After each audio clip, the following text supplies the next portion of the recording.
All right, everybody, so we're back with May's newsletter. And guys, May was unlike any other month so far this year. We've got a limited amount of supply, we've got a ton of demand, interest rates remain low, and buying purchasing power has never been higher. So what did I see in May? I started to see more and more of my past clients start to put their properties on the market. Folks that bought their investment properties in 2010, 11, 12, 08, 09 are now starting to put the house on the market, and the valuations are coming to fruition, which is why they bought them back then. However, this is a positive for people that are looking to invest.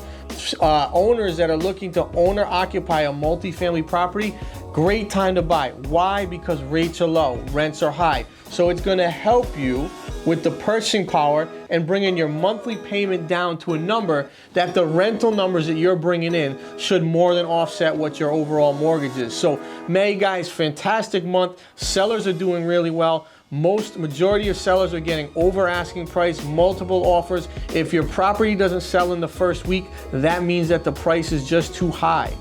Now let's swing it around to what I see in June, July, and August.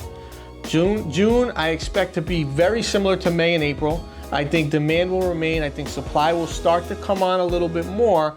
But at some point, the moratorium for foreclosures, the moratorium for auctions will be lifted, and you'll start to see a lot more supply hit the market. Now, I don't know if that's the second quarter or third quarter of this year, but I can't wait to see that so some of our investors can get back in the game.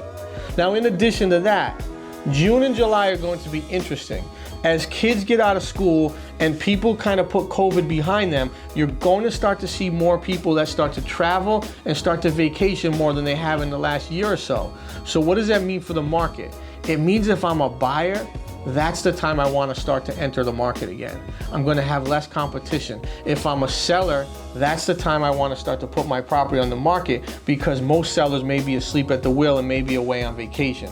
So it's a good time for both parties, buyers and sellers, to really figure out and understand and benefit from the lack of competition right now in the market. So guys, May, great month. June, July, August, expected to be great as well, except there might be a slowdown in the amount of activity based on vacations. And then going forward with the brokerage, again, we've got 7 offices, over 140 agents looking to help people throughout Rhode Island, Connecticut, and Massachusetts. I'm so excited of what we've got moving on the brokerage side. If you know anyone looking to become an agent, looking to get training, looking to kind of build their business and bring it to the next level, have them reach out to me. And guys, we look forward to talking to you again in June.